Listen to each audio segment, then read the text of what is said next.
Mr. President. Senator for Virginia. Mr. President, I'm so happy to join my colleagues on the floor in a very solemn effort to think through the meaning at a one-year anniversary of the attack on the Capitol on January 6th. Today is not only that anniversary. Today in the Christian tradition is the Feast of the Epiphany. And I remembered sitting in the chamber last year as we were barricaded in under attack, and with the confusion all around me, at one point I realized today's the Feast of the Epiphany. The Feast of the Epiphany, January 6th. What is Epiphany? The Feast of the Epiphany celebrates the arrival of the Magi at the manger. Wise men of the day saw a portent and disturbance in the sky and were led to a place where they believed something remarkable would happen. What they found completely surprised them. It wasn't what they were expecting. It wasn't power. It wasn't pomp. It wasn't majesty. It was a tiny baby born to a family too humble to even get a room at an inn, lying with his mother in a stable surrounded by barnyard animals. They found something that they couldn't have imagined, and it changed their lives and it changed the world. Why do I reference the Feast of the Epiphany? I reference it because, like many things in the Christian story, it's gone way beyond Christianity. By the middle 17 or 1800s, the word epiphany now had a broader use. It was not just about the arrival of the Magi at the manger. The word epiphany now means something much more widespread in the English language. It is defined as a moment in which you suddenly see something in a new or very clear way. The word epiphany comes from a Greek root meaning reveal. All of us, no matter how long we've been around, have the capacity for epiphanies, deeper understandings of essential truths that reveal themselves in our lives. I want to talk about January 6th and one epiphany I've had as a result of it. Before I do, I want to acknowledge 5 people, 5 Virginia law enforcement officers who lost their lives in the days after the Capitol attack. I thank my colleague, Senator Warner, who talked at really important length about the contributions of the Virginia State Police and the Virginia National Guard. I want to focus on 5 people.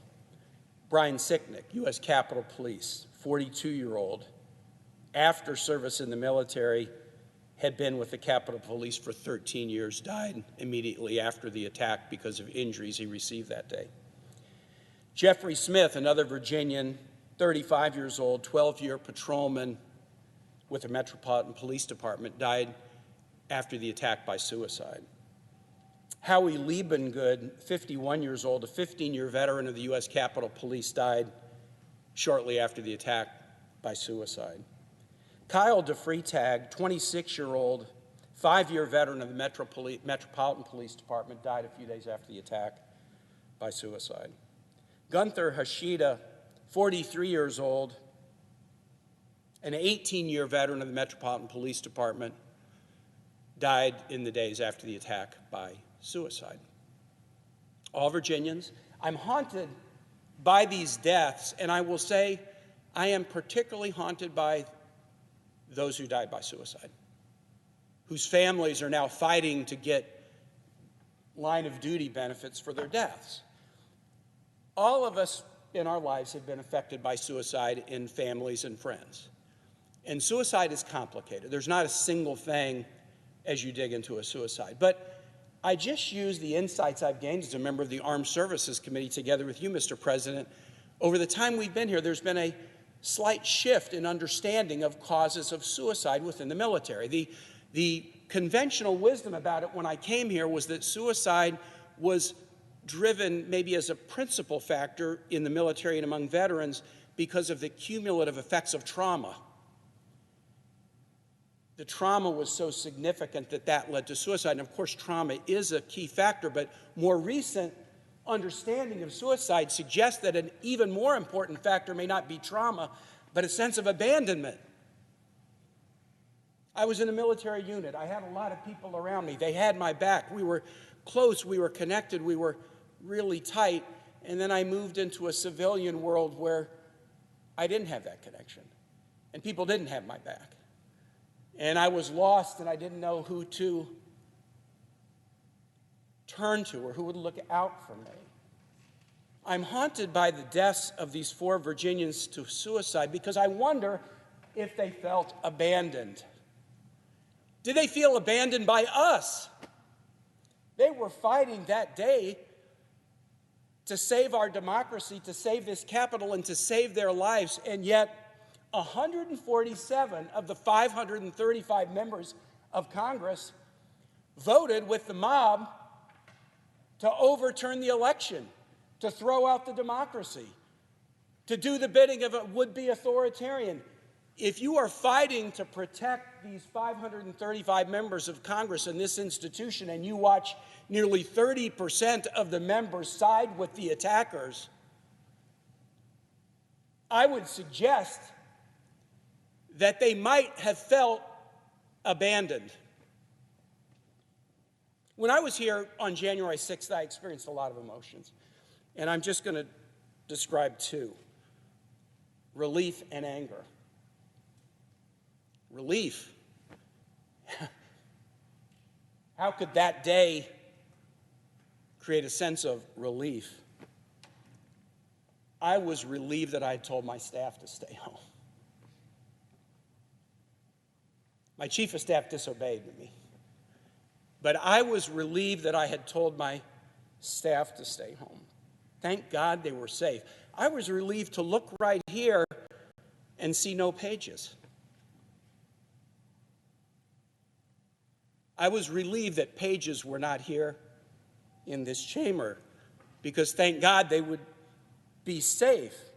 And I was relieved not only because my staff was safe, I was relieved because I didn't want their youthful, altruistic, public service motivation to be damaged or demoralized by what was happening that day.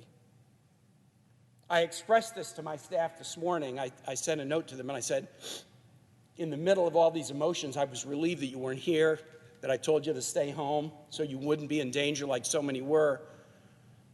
But I don't want you to be demoralized by what happened. And I had a staff member come to me right before I came to the floor and said, January 6th didn't demoralize me, it energized me. Thank God for that. The second emotion that was so powerful in me, and even so powerful that I couldn't quite understand it, was anger.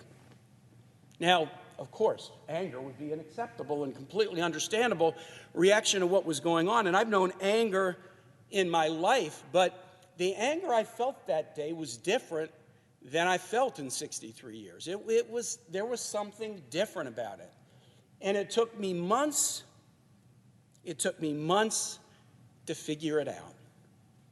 Was it just the physical attack? Was it that friends and staff and other people were in danger? Yeah, that was all part of it.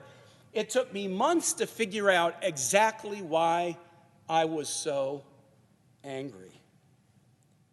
And then I had an epiphany. No one in my life had ever tried to disenfranchise me. I'm a white male born in 1958. I'm a civil rights lawyer in the capital of the Confederacy fighting for voting rights for all kinds of people. Of course, voting rights were important. I was passionately committed to it in my professional life before I came here.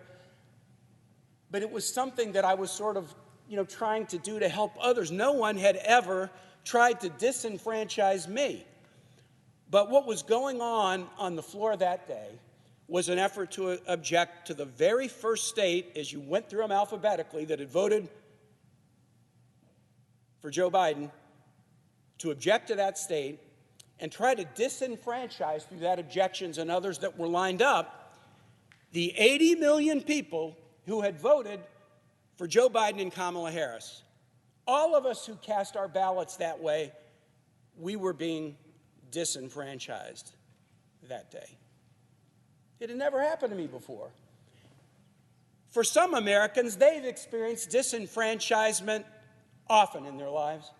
Some Americans have experienced disenfranchisement during their whole lives. Some Americans have experienced disenfranchisement not for 4 hours, but for 4 centuries. It had never happened to me.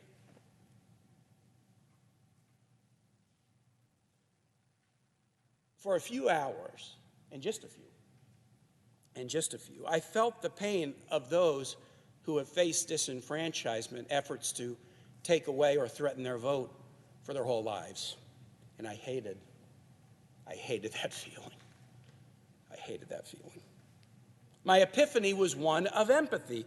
So this is how it feels when others scheme to take your vote, when they try to exclude you, when they try to say you don't count. This is how it feels. It hadn't happened to me before, and for a few hours, it did. The next morning, I walked into the Capitol, and the sun was shining, and the threat to me was past. We had finished the work. The insurrection delayed the certification and peaceful transfer of power, but it couldn't stop it.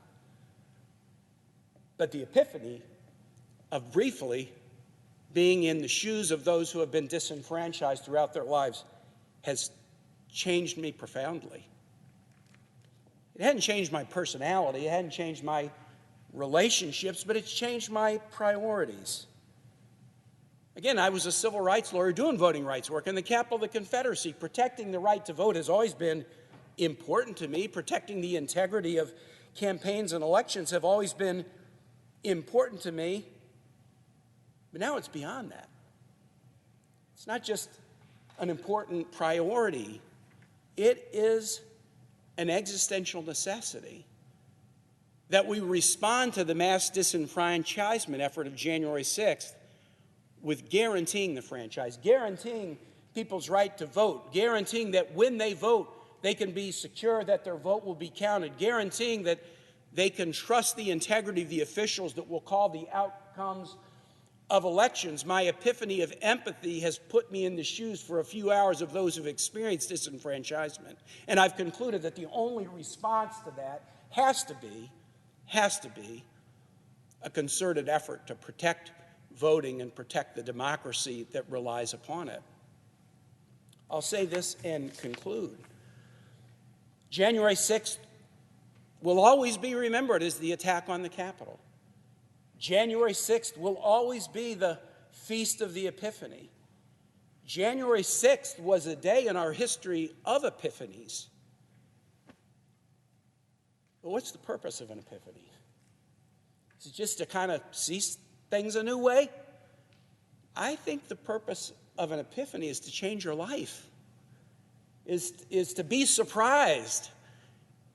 Go and see something that you didn't expect, and then be willing to adjust your life and your priority as proof that you were paying attention.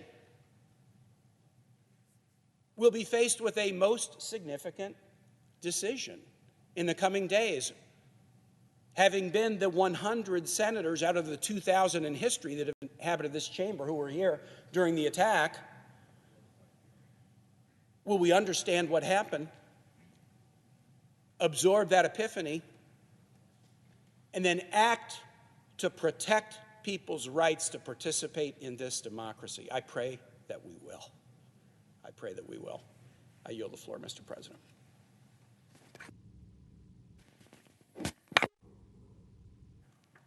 Mr. President. Senator for New Jersey.